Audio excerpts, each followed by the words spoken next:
मैं अनिल कुमार श्रीवास्तव।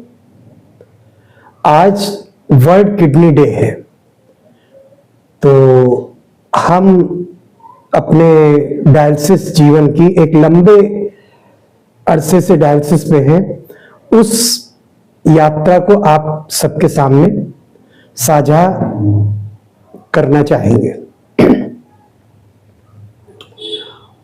वैसे तो वर्ल्ड किडनी डे पे हमने एक लंबा अरसा चूंकि डायलिसिस पे रहे हैं, तो दिल्ली के अन्य मैक्स, यथार्थ, दिल्ली एनसीआर के अन्य हॉस्पिटल्स में वर्ल्ड किडनी डे के सेमिनार में सहभागिता की। आज चूंकि घर पे थे तो विचार आया कि अपनी इस डायलिसिस यात्रा को आप सबके सामने साझा किया जाए। बात 2011 लास्ट की है।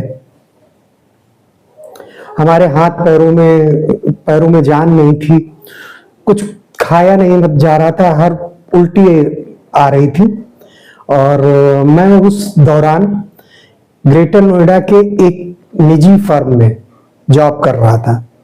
हालांकि बहुत पीछे जाऊंगा तो बहुत लंबी चर्चा हो जाएगी। तो उस दौरान हमारे एक फैमिली डॉक्टर थे ग्रेटर नोएडा में।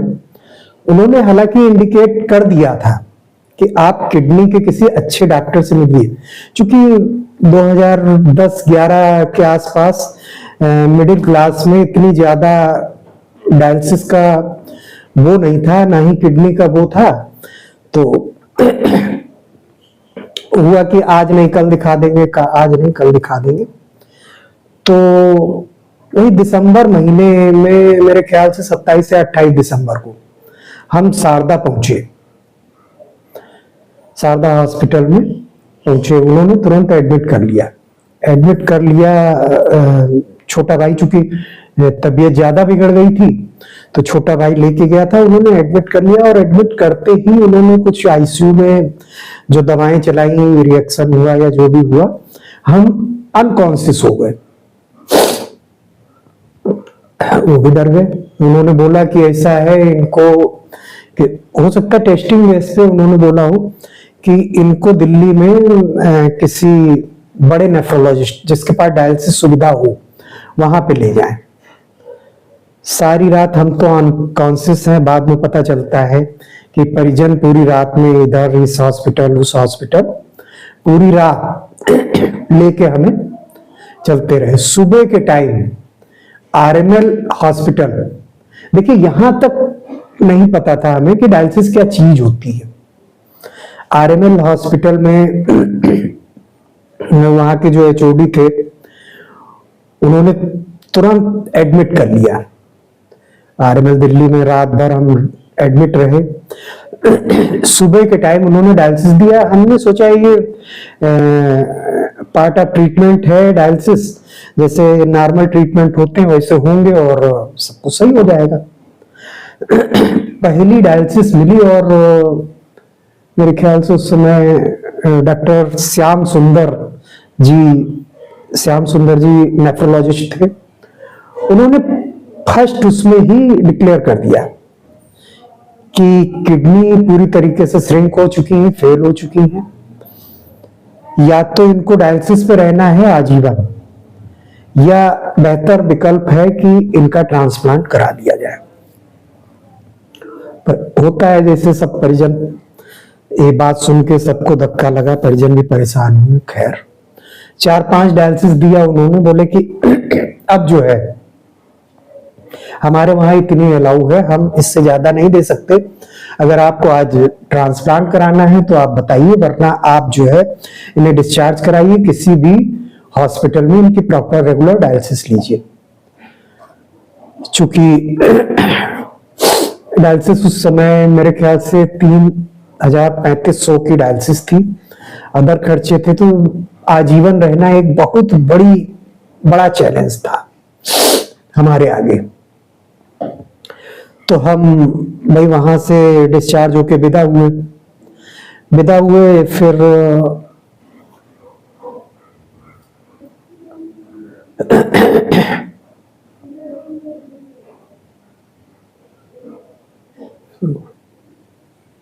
तो विचार होने लगा, चूंकि डायलिसिस ऐसी चीज है वो तो लेनी। हमने करीब 1-1.5 साल डायलिसिस यूं ही कराई, ट्राइस से वीक, और एक बार आईसीयू में जाने का भी खर्चा करीब 1-1.5 लाख रुपए लग जाता था, क्योंकि शुरू में क्रिटिकल केस हर 1-आध महीने में कुछ ना कुछ झटके लग ही जाते थे, चल रहा था।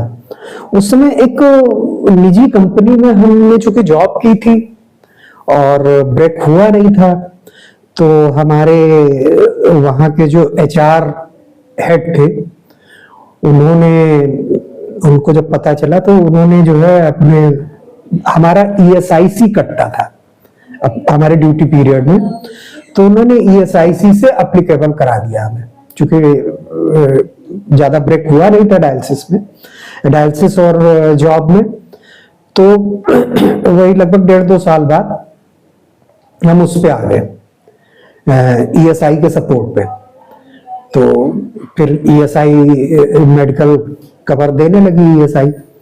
तो जब ईएसआई के सपोर्ट पे आए और इधर ट्रांसप्लांट का भी हुआ, तो हमारी 2014 में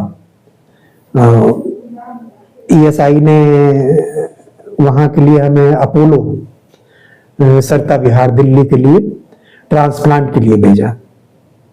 ट्रांसप्लांट हुआ।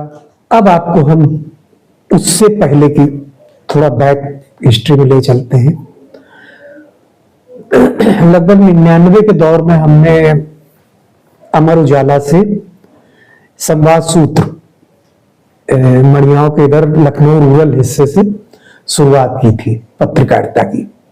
लेखन की रुचि हमारी इंटरमीडिएट से ही थी। फिर उसके बाद अमर उजाला के बाद राष्ट्रीय स्वरूप, कुबेर टाइम्स तत्कालीन एक अच्छा अखबार था, इनमें हमने अच्छा लेखन किया। ये 2002 तक हमने लेखन कार्य किया लखनऊ क्षेत्र में। 2002 के बाद हुआ कि भाई कुछ आर्थिक भी होना चाहिए, तो हमने लेखन छोड़ के हम एक निजी फर्म में जॉब करने लगे थे। अब यहाँ पे दिल्ली एनसीआर के एक बहुत बड़े समाज सेवी, उन्होंने हमें ढांढस भी बांधा और ये भी बोला कि Anil, you can do better, आप लेटे लेटे भी अच्छा कर सकते हैं, चूंकि लेखनी आपके उसमें है और आप भगवान चित्रगुप्त, लेखनी के देवता भगवान चित्रगुप्त, उनकी आराधना भी करते हैं, तो आप लेटे लेटे लिख सकते हैं। हमने लिखना शुरू किया, हालांकि हम उस समय बहुत डार्क में पहुंच गए थे।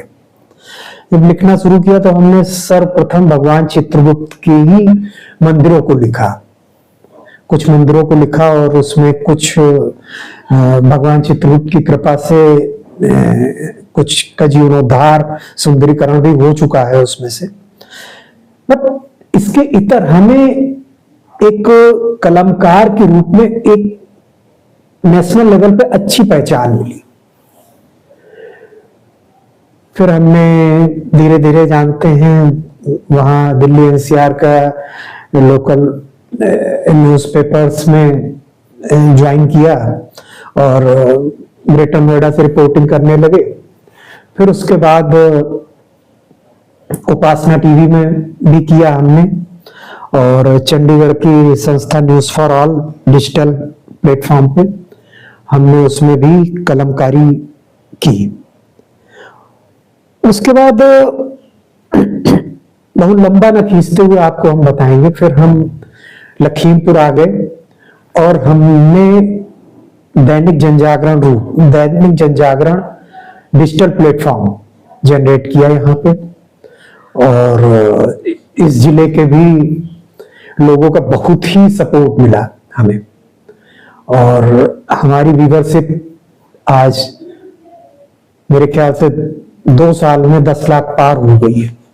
इसके अलावा हमने सोशल मीडिया के सभी मंचों पे इसको एक्टिव कर दिया है जनजागरण को।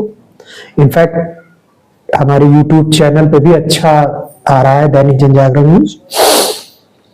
तो और यहाँ पे मैं डायलिसिस ले रहा हूं। अब लोग ये पूछते हैं कि आप, मेरा 14वां साल चल रहा डायलिसिस का, इतने उतार चढ़ाव के बावजूद समाज में आपको लगता नहीं कि आप डायलिसिस पे, इसका राज क्या है? तो मैं बताना चाहूंगा इसका कोई राज नहीं है, कुछ पॉइंट्स हैं। सबसे पहली बात तो मैं लगभग 14 साल से डायलिसिस पे हूं, बट अपने आप को कभी मास्टर नहीं समझता। यहां पे मैं देखता हूं कुछ सेंटर्स में लोग आते हैं, 1-2 साल डायलिसिस होता है और उसमें ही वो अपने आप को बहुत बड़ा डॉक्टर की, इस दवाई से हमें ये फायदा हो तो यही दवाई चाहिए ना। बॉडी है, चेंजेस होते रहते हैं। आप फेथ रहिए अपने नेफ्रोलॉजिस्ट के प्रति, अपने टेक्नीशियंस के प्रति। नंबर 1 बात, कभी ये मत समझिए कि टेक्नीशियन जो कर रहा है वो गलत कर रहा है।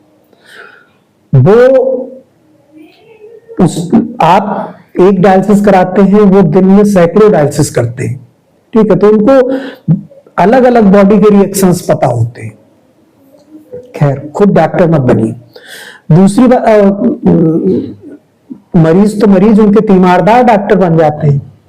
मैं उनसे यही आग्रह करूंगा कि ये बहुत सीरियस डिसीज है, कृपया इसमें, और हां, नुस्खों की आजमाइश से बचें। अक्सर होता ये है कि लोग जो है इमोशन से खेलते हैं, तरह तरह के विभिन्न पैथियों का नाम दे के बोलते हैं कि ये शर्तिया इलाज है, आपका ये सही हो जाएगा, वो सही, ये सही हो जाएगा। इस भंवर जाल में मत फंसे कतई। कभी कभी क्या होता है कि मरीज समझ रहा होता है, उसके रिश्तेदार नहीं बैठने देते ना, भैया वहां पे है, राजस्थान में है, हरियाणा में है, और वो सोशल मीडिया पे आया, निश्चित तौर पर शर्तिया इलाज। इसमें क्या होता है, आपकी किडनी वर्क कर नहीं रही होती है। आप कुछ भी एक्सपेरिमेंट करेंगे, रिएक्ट करेगा।